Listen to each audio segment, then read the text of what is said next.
ओम शांति। ओम शांति।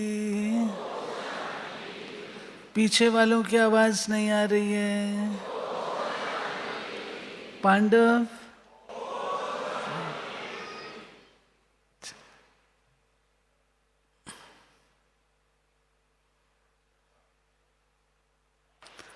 बाबा ने हम बच्चों को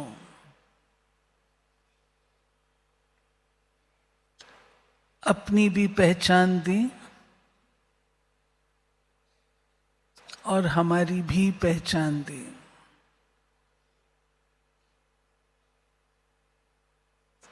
इतना वंडरफुल ज्ञान दिया है। जब हम सोचते हैं, चिंतन करते हैं, तो आश्चर्य भी होता है। आप सोचो, एक नन्ही सी बिंदु सी आत्मा, उसमें 84 जन्मों का कितना डिटेल का पार्ट भरा हुआ है। सोचो, वंडर है ना। नन्ही सी आत्मा, नन्ही भी कहने में बड़ा लगता है, बिंदु। एक जन्म का नहीं, 84 जन्मों का पार्ट उसके अंदर नूंदा हुआ है। आश्चर्य की बात है ना।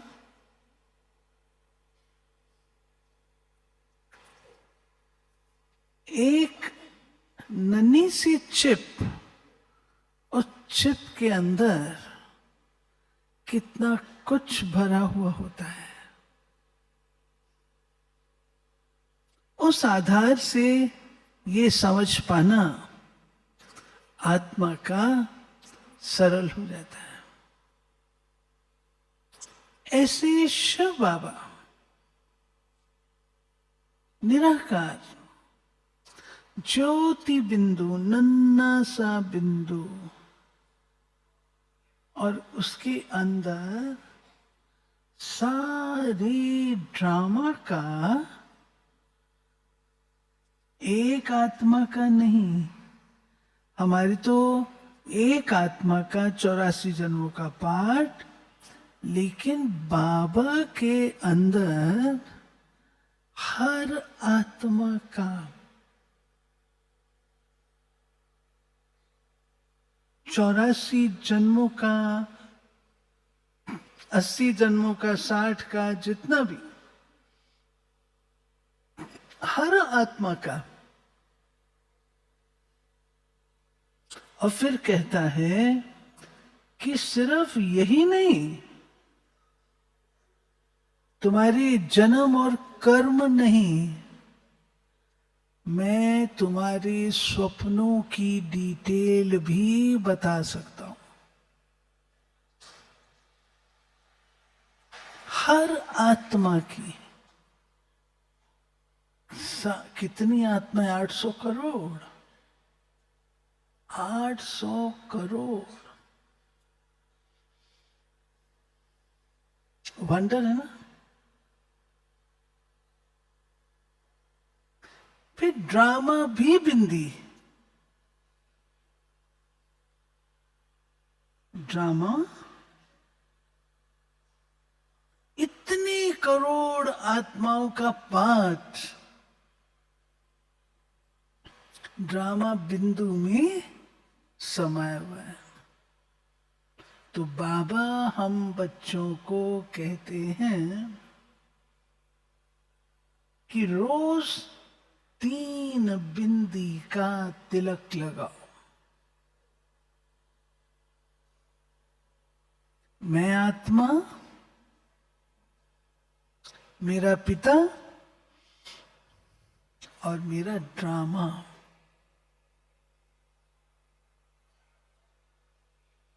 कितने पावरफुल है ये, कितने पावरफुल बिंदु हैं।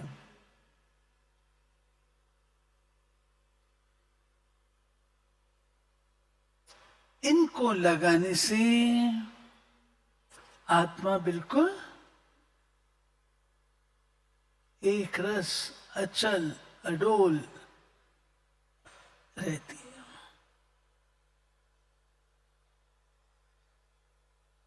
अब चलो आगे, हमारा क्या हाल है?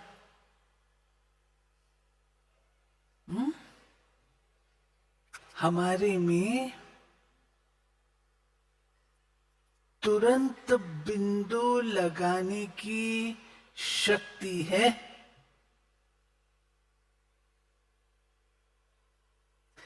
सारा वृक्ष है,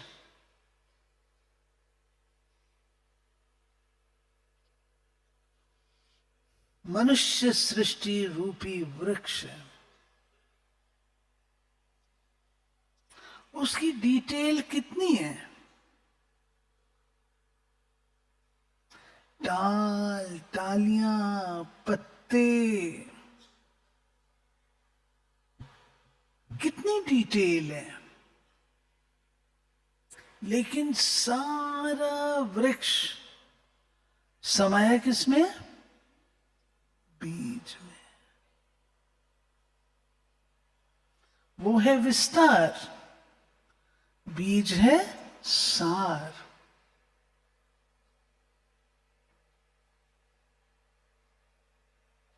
हम बच्चे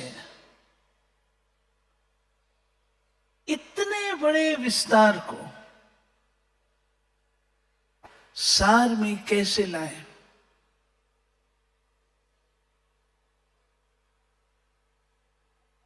सोचो तो सही, हमारा विस्तार जरा सोचो। देह, देह की टाल टालियां देखो, कर्मेंद्रियां, उन कर्मेंद्रियों की आगे डिटेल देखो, हर कर्मेंद्रिय का काम करना।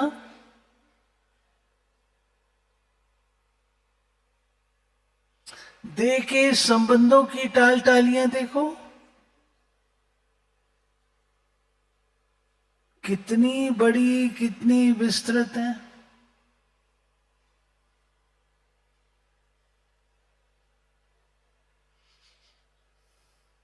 देह के पदार्थ,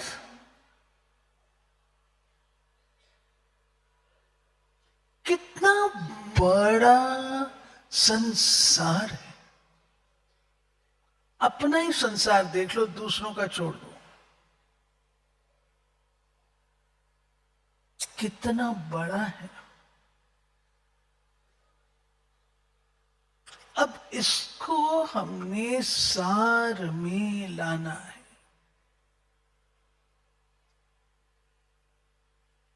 इसके लिए क्या करेंगे? 3 बिंदु का तिलक लगाना तुरंत मासी का घर नहीं है।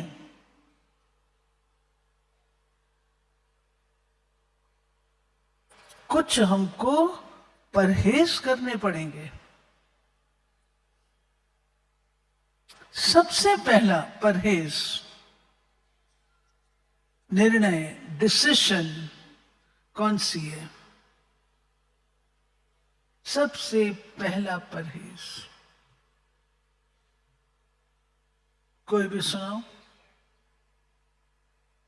सबसे पहला परहेज क्या है?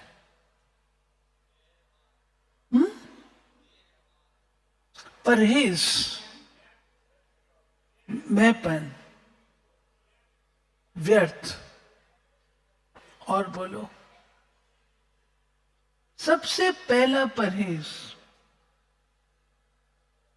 ये निर्णय करना कि मैंने विस्तार में जाना नहीं है। पहले मैं जाऊं फिर मैं लौटूं? नहीं, मुझे विस्तार में जाना नहीं है। कुछ भी हो जाए, हर बात को कट शॉर्ट करना है, लंबा लंबा नहीं करना। लंबा हम कैसे करते हैं? हाँ, मेरे को पूरी डिटेल बताओ, मेरे को पूरा समझना है, पूरी डिटेल बताओ, फिर क्या हुआ, फिर क्या हुआ, फिर क्या हुआ। ये जो हमें इंटरेस्ट होता है, रस आता है, तो विस्तार में जाने का साधन कौन सा हुआ? हमारा इंटरेस्ट।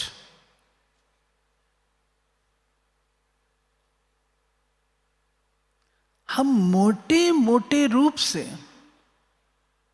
लगाव, झुकाव, प्रभाव, दबाव, इनसे मुक्त हो जाते हैं मोटे रूप से। परंतु ये जो होता है इंटरेस्ट होना, रस आना, रस समझते हैं ना? कोई बात है आपको अच्छी लग रही, आप उसकी और डिटेल कराते कराते कराते, ये रस का आना विस्तार में जाने का द्वार है। जिससे हमको वापस आना ही होगा।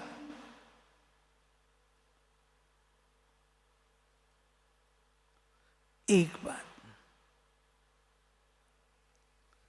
दूसरा निर्णय कौन सा है? तो पहला निर्णय क्या हुआ? मैंने रस नहीं लेना है, कोई भी प्रकार का इंटरेस्ट या रस नहीं लेना है।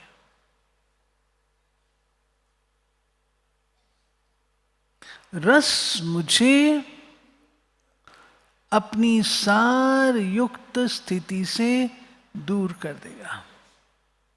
रस नहीं। दूसरा निर्णय जो बहुत अनिवार्य है, और आज बाबा ने उस पर मुरली भी चलाई है, वो क्या है? कोई भी सुनाओ, वो क्या है? हाँ,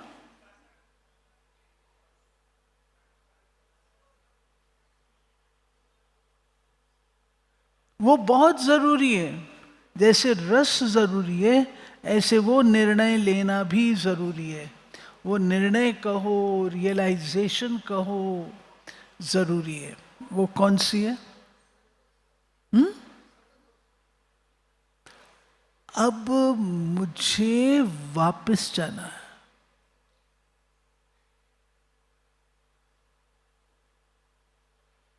जब मुझे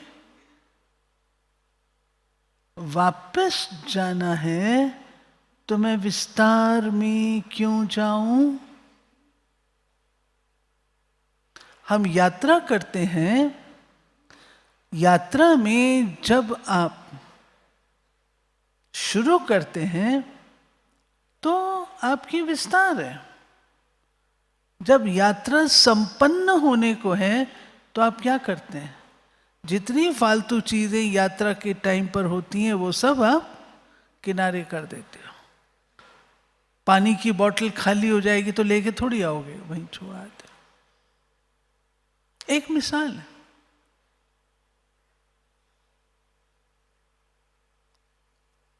क्या सच में हमें ये रियलाइजेशन है अब हमने वापस जाना है,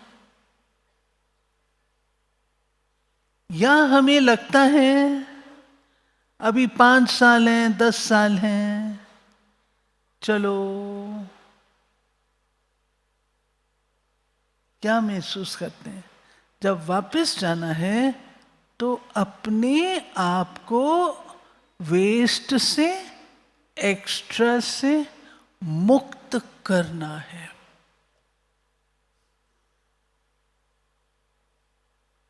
एक्स्ट्रा और वेस्ट दोनों से मुक्त करना है।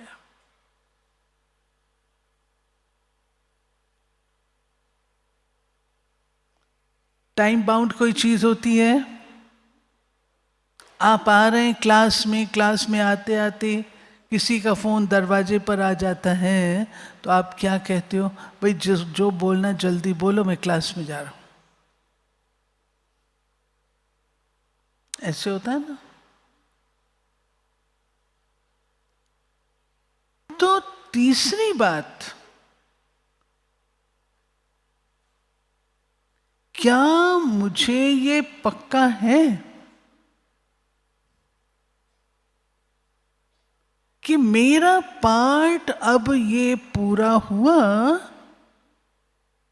और नए कल्प में मेरा पार्ट शुरू होगा? पक्का है? पूछना होगा अपने आप से। अगर मुझे वापस परमधाम नहीं जाना है, पुनर्जन्म पुनः लेना है इस दुनिया में, तो भले फिर तो कुछ भी करूं ना, फिर जल्दी क्यों मचाऊं? लेकिन बाबा ने मुझे स्पष्ट कहा है, बच्चे ये दुनिया कब्रिस्तान है, ये दुनिया जाने वाली है, तुम्हारी नई दुनिया है, तुमको वापस अपने घर लौटना है, वहां से नए सिरे से तुम्हें आना है। बाबा ने ये कहा ना, पक्का है? जिसका अर्थ यह होता है, चौथी पांचवी बात, अब मुझे कोई नए संबंध कहो, बंधन कहो, नहीं बनाने हैं, नए हिसाब किताब कहो, नहीं बनाने हैं।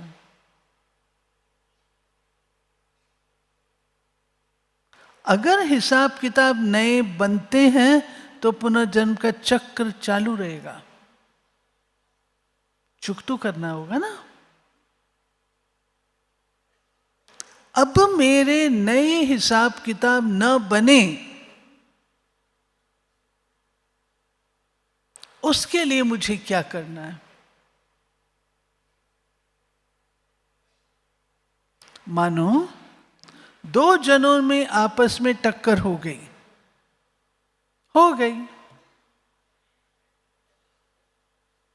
अब इसको खत्म करना है ना, तो उसका तरीका क्या है? उसका तरीका क्या है?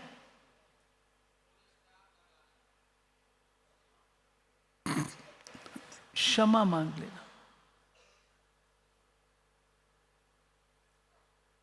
तुरंत क्षमा मांग लेना। मेरे से ये गलती हुई, मेरे से ये भूल हुई, प्लीज मुझे क्षमा कर दो। दिल से भूल जाओ।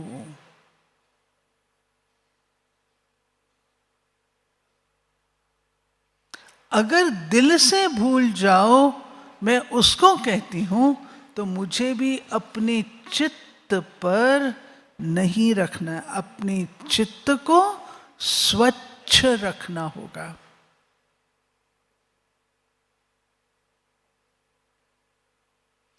चित्त की स्वच्छता निशानी है कि मैं विस्तार को काट रही हूं। इसका टेस्ट कैसे है? मैं कैसे समझूं मेरा चित्त स्वच्छ है और मैं सारयुक्त हूं? कैसे समझूं? वो निशानी है कि जब वो आत्मा मेरे सामने आएगी तो मैं उसके प्रति क्या रखूंगी?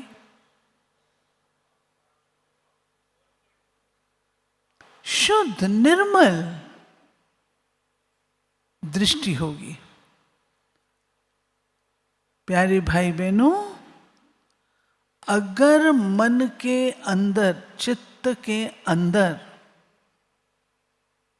किसी के साथ स्पेशल प्रेम है और किसी के साथ थोड़ा अलगाव है, वो निशानी है चित्त स्वच्छ नहीं है।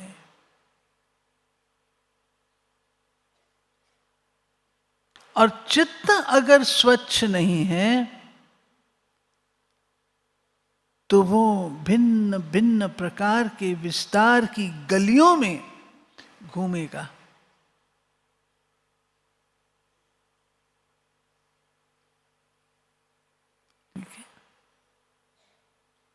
इसलिए ये बहुत जरूरी है कि हम अपने अब समय को देखते हुए नए हिसाब किताब न बनाएं। अगर नए हिसाब किताब बनेंगे, उनको खत्म कब करेंगे? इसी रीति से हमें खुद को एसेंसफुल बनाना होगा।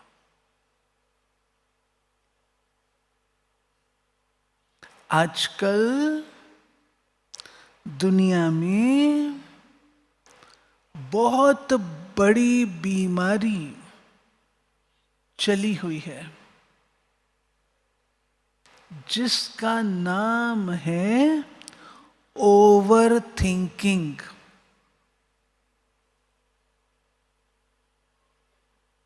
ओवर थिंकिंग, दिमाग में हर समय हलचल है, हर समय चल रही है, चक्की चल रही है, चल रही है, चल रही है। बड़े दीदी मनमोहिनी कहा करते थे,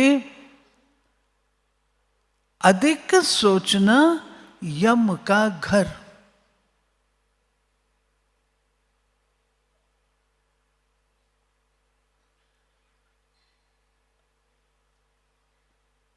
कोई बात होती है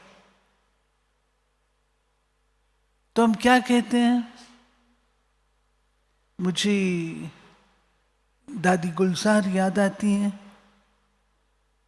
हम सखियां आपस में कभी बात कर रहे होते थे,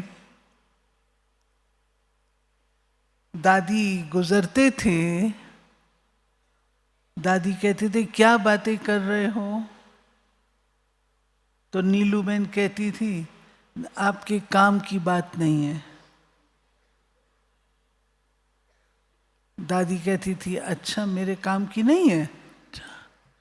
एक सेकंड दादी नहीं लगाती थी कि तुम्हारे काम की है, मेरे काम की नहीं है।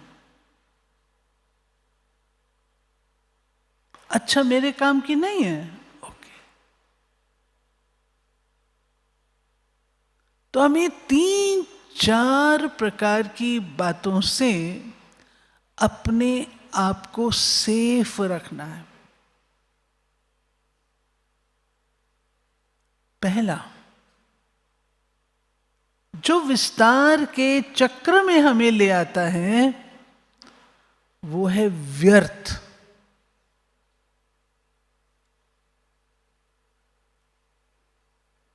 व्यर्थ।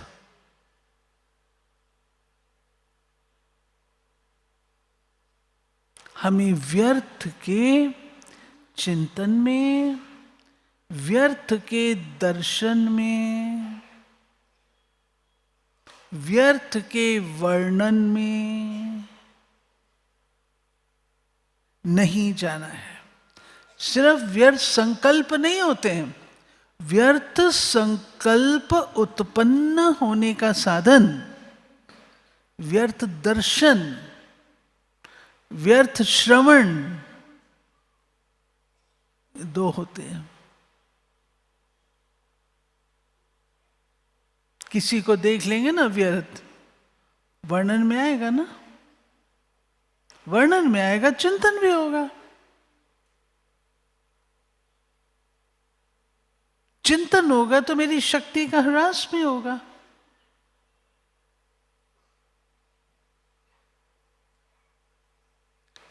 दूसरा, जिसको बाबा कहता है निरर्थक,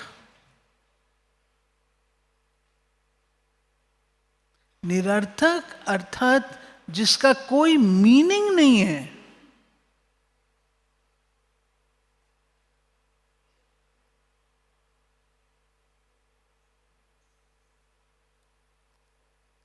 हम लोग बचपन में थे, आपस में कभी दादियां कहती थी कोई अच्छी सी बात बताओ, हंसी की बात बताओ,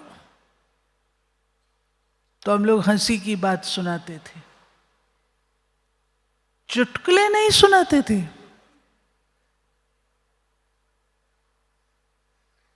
विद्यार्थियों के साथ जो चर्चा चलती थी वो सुनाते थे। जैसे एक जिज्ञासु आया, उसको बहन जी ने समझाना शुरू किया। कोर्स पूरा हो गया। कोर्स पूरा होने के बाद बहन जी ने कहा कल, आज मैंने आपको चार्ट बताया ना, कल आप चार्ट लेके आना। 7 दिन पूरे हो गए। अगले दिन वो आया, इतना बड़ा टोकरा गोलगप्पे, पापड़ी, ये सब भर करके ले आया। कहा भाई ये क्या, तुमको तो हमने कोर्स कराया जैसा अन्न वैसा मन, तुम ये चार्ट का है। तो बहन जी आपने कल कहा था ना चार्ट लेके आना, तो मैं चार्ट ही बनाता हूं, तो मैं चार्ट ले आया हूं।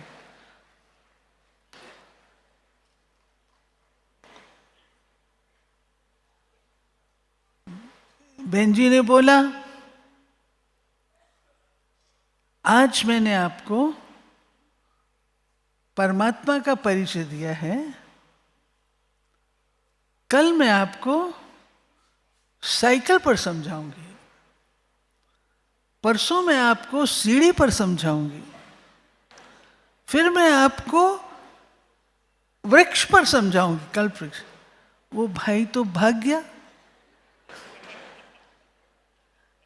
वो बड़े ऑफिसर ने भेजा था, हमारे राजकुमार भाई होते थे दिल्ली के चीफ इंजीनियर। राजकुमार भाई को जाके कहता है भाई मैंने ऐसा ज्ञान तो कहीं देखा नहीं, जो बहन जी कहती तुमको साइकिल पर समझाऊंगी, तुमको उस पेड़ पर समझाऊंगी, तुमको सीढ़ी पर समझाऊंगी, ये कैसा ज्ञान। तो राजकुमार भाई बहुत हंसे और बताइए हमारे लेसन्स के नाम है, लेकिन जिज्ञासु ने तो कुछ समझा ना। तो हम लोग ऐसी ऐसी बातें दादियों को सुनाते थे, लेकिन आज तो हम चुटकुले सुनाते हैं, और चुटकुले भी सब प्रकार के सुनाते हैं। नियंत्रण जाए। हमने बाबा को देखा, ब्रह्मा बाबा को। बाबा पहले हम लोग गीत, कविता, ड्रामा, कल्पवृक्ष समझाना ये सब किया करते थे। बाबा बहुत खुश होता था क्योंकि बच्चे थे ना, तो हम लोग समझाते थे, बाबा सुनते थे, बाबा प्यार करते थे। बाबा बहुत प्यार से सुनता था। धीरे धीरे धीरे धीरे हमने क्या देखना शुरू किया कि बाबा ने कहा ये गीत कविताएं आदि सब फालतू है। रिकॉर्ड बजता था ना पूरा, मुखड़ा देख ले प्राणी जरा दर्पण में, वो रिकॉर्ड बजता था। पहले 3 मिनट का पूरा रिकॉर्ड बजता था, फिर धीरे धीरे आधा, फिर 1 लाइन, फिर 1 लाइन भी नहीं। जितना जितना हम अपने आप को प्रिपेयर करेंगे, जितना जितना हम अपने आप को सार युक्त बनाएंगे, उतना उतना हम इन सब चीज़ों से न्यारे होते जाएंगे। और आपको मैं ज्ञान के पुरुषार्थ की और गुह्य बात बताती हूँ। बड़े दीदी मनमोहिनी दीदी थे, तो दीदी कहते थे शिव बाबा मेरा पिता है, मैं उसकी बच्ची हूँ। एक दिन हम लोग को कहते हैं ये तुम लोग बैठ करके सुनाती हो, वो मेरा पिता है, वो मेरी माता है, वो मेरा शिक्षक है, उसकी डिटेल करती हो। मैं तो यही जानती हूँ, मैं आत्मा उसकी बच्ची हूँ, वो मेरा पिता है, मैं ऐसे याद करती हूँ। कितना ज्ञान के अनुभवों में भी स्वयं को सार युक्त दीदी ने बना लिया था। दीदी मनमोहिनी को किस किसने देखा है? हाथ खड़े करो। बहुत थोड़े। सार युक्त हर चीज में। अब हमारी बुद्धि जब सार युक्त होगी तो पुरुषार्थ भी सार युक्त होगा। मैं कभी कभी सोचती हूं, मैं उसको गलत नहीं कहती हूं, अभी मैं आत्मा उड़ रही हूं, अब मैं जा रही हूं, मैं फरिश्ता बन रही हूं, ये सब क्या है? एक संकल्प किया मैं आत्मा परमधाम वासी हूं, मैं परमधाम में हूं।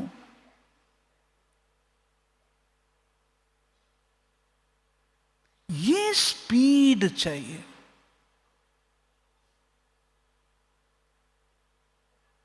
विस्तार से सार में आने के लिए अपने पुरुषार्थ की गति को भी तेज करना पड़ेगा। हम कहां घूम रहे हैं? कहां घूम रहे हैं? अब मैं सूरज, चांद, सितारों के पार जा रही हूं। कितनी देर लग गई? इधर संकल्प किया और बैठे हैं वहां।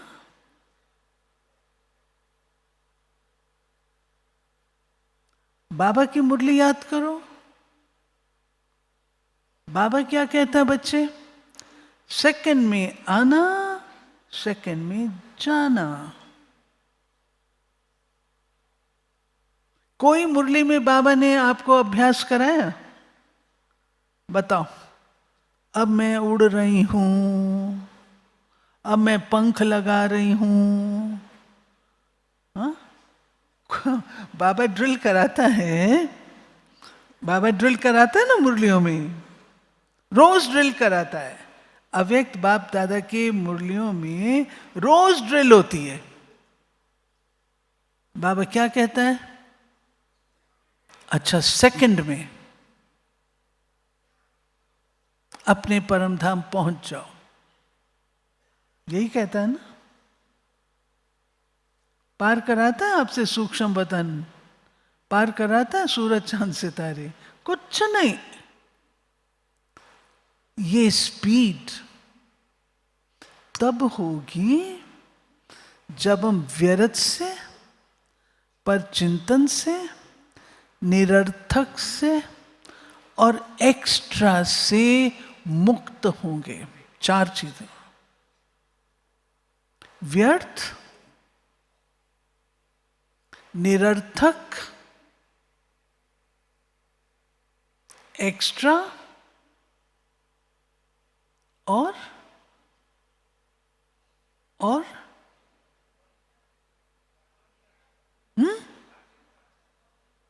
पर चिंतन। पर है विस्तार, स्व है सार। पर बाउंड्री पार है, स्व बाउंड्री के अंदर है।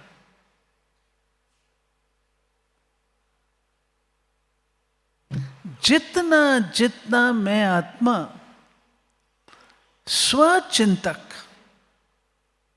स्व पर अटेंशन दूंगी, विस्तार से मुक्त हो जाऊंगी। आप मेजॉरिटी प्रवृत्ति वाले बैठे हो, प्रवृत्ति का आप लोगों का कितना विस्तार है? कितना विस्तार है? हम कई ऐसी बातें कट कर सकते हैं और स्वयं के लिए टाइम दे सकते हैं, यदि थोड़ा सा सतर्क हो तो। मानो आपको शादी पर जाना है, बाबा मना नहीं करता है, आपका कर्तव्य है, आपने लिया है, आपको उसको देना है। लेकिन जो काम आपके बहू बेटे कर सकते हैं, जरूरी है आपको जाना है? कट करो ना, समेटना है। 3 शक्तियां विस्तार से सार में आने के लिए 3 शक्तियां चाहिए। एक समेटने की शक्ति। अब वो समय नहीं है जब हम विस्तार में जाएं। समेटो, समेटो, समेटते जाओ।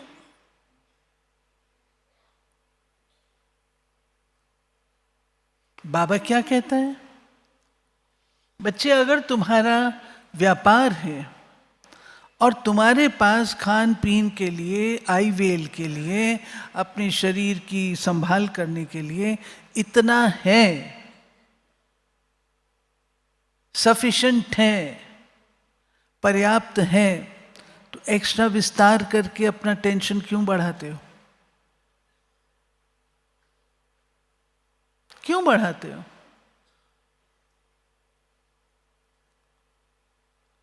ज्यादा बढ़ेगा, ज्यादा बुद्धि जाएगी। फिर सबसे पहली कैजुअलिटी क्या होती है? मुरली क्लास मिस होना शुरू होती है। जहां से शक्ति मिलती है वहां पर ही प्रतिबंध लग जाता है। तो ये हमको सोचना चाहिए। उतना करें जितना आवश्यक है, अनावश्यक अवॉइड करिए। ऐसे संबंधों का निभाना है जहां आपको संबंध निभाने, निभाइए। बाबा मना नहीं करता, लेकिन एक्स्ट्रा इंटरेस्ट लेकर के उसके विस्तार में जाना, वो तो हम काट सकते हैं, वो तो हम काट सकते हैं ना।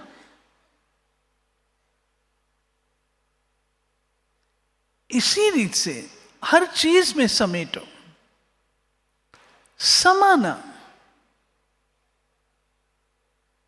समाने की शक्ति भी चाहिए। अगर उतावलापन होता है, कई होते हैं जो कोई भी बात को समा नहीं सकते हैं। कोई बात आएगी ना, जब तक आगे पलटेंगे नहीं ना, सुनाएंगे नहीं, तब तक चैन नहीं आएगा।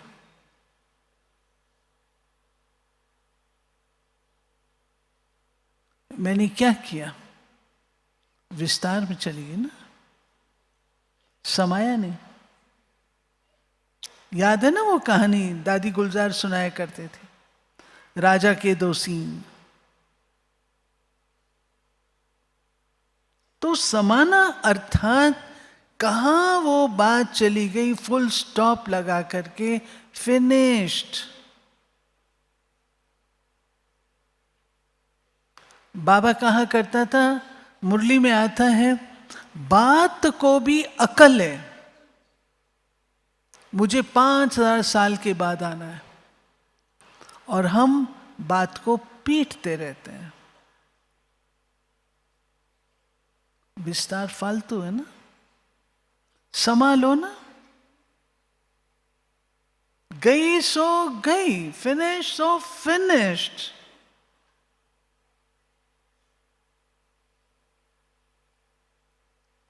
तीसरी शक्ति है सहन शक्ति। हम सहन करके कई विस्तार को समाप्त कर सकते हैं।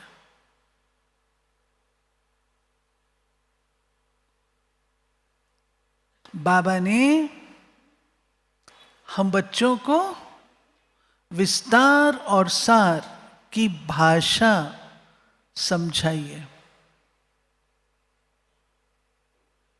जरूर याद होगी, विस्तार की भाषा है कह कह कह करना, सार की भाषा है साइलेंस,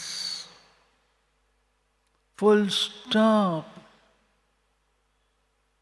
विस्तार की भाषा में आएगा क्या, क्यों, कब, कैसे, कहां। कर लो विस्तार। हम लोग छोटे होते थे तो जगदीश भाई, दादी जी, ब्रिजमोहन भाई हम लोग को भाषण करना सिखाते थे। कहते 5 शब्दों के आधार से भाषण करो, क्या, क्यों, कब, कैसे, कहां। तो विस्तार हो जाता था ना, भाषण तैयार हो जाता था।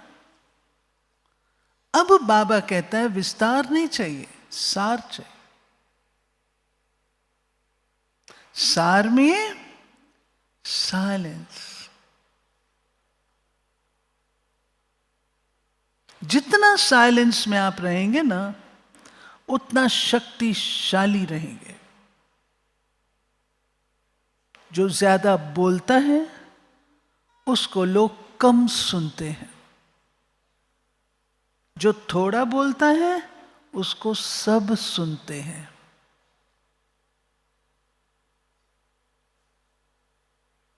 हमें अपनी डेली लैंग्वेज में इस चीज को अपनाना होगा। जो बात मैं 4 सेंटेंस में कह रही हूं, 1 सेंटेंस में कहूं। ज्यादा लंबा क्यों करूं, शॉर्ट करूं।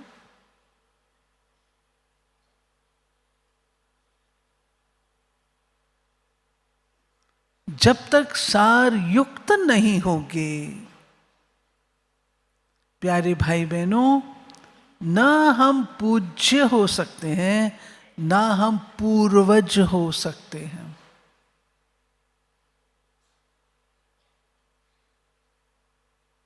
पूर्वज सार है।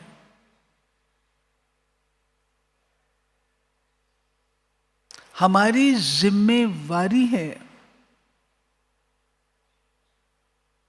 वृक्ष के आखिरी पत्ते तक भोजन पहुंचाना, बीज की जिम्मेवारी है। बाबा ने हमें मास्टर बीज रूप बनाया है।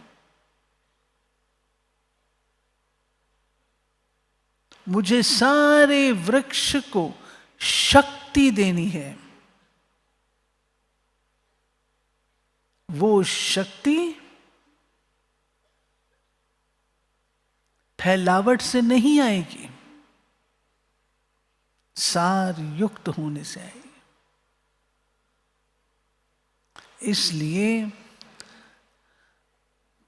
संकल्प, वाणी, कर्म और चौथा व्यवहार।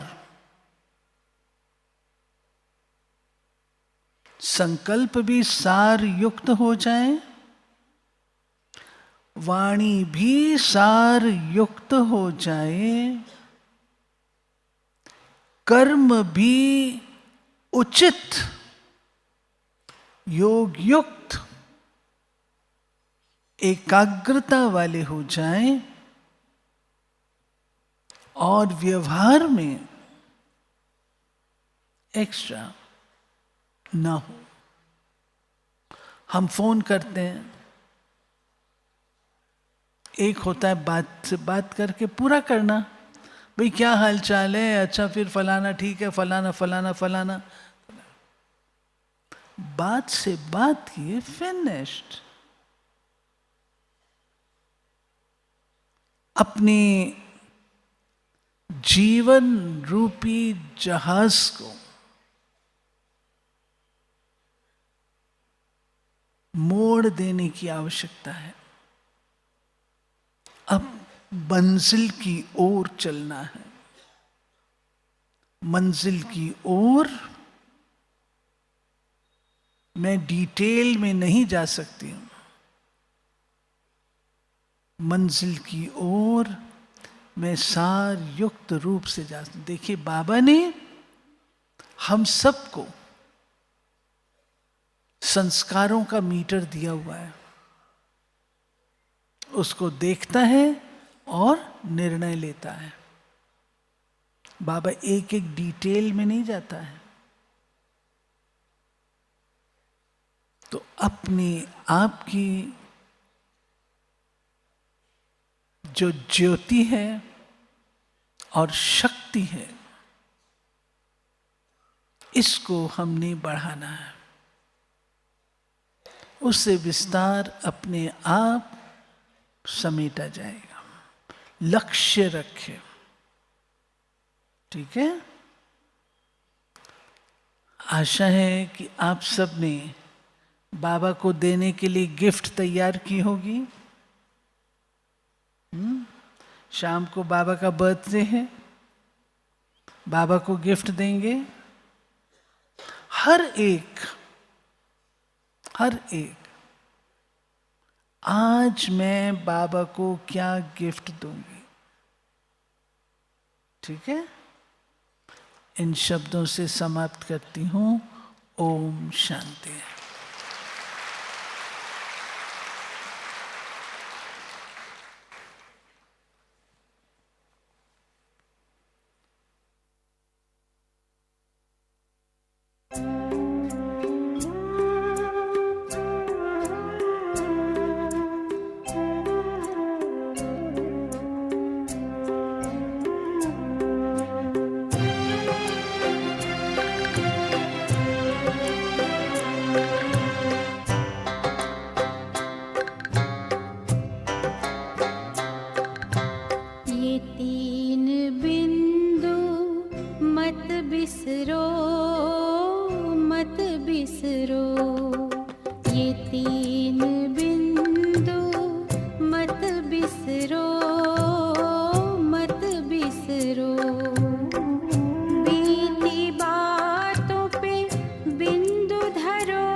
मत बिसरो, मत बिसरो ये तीर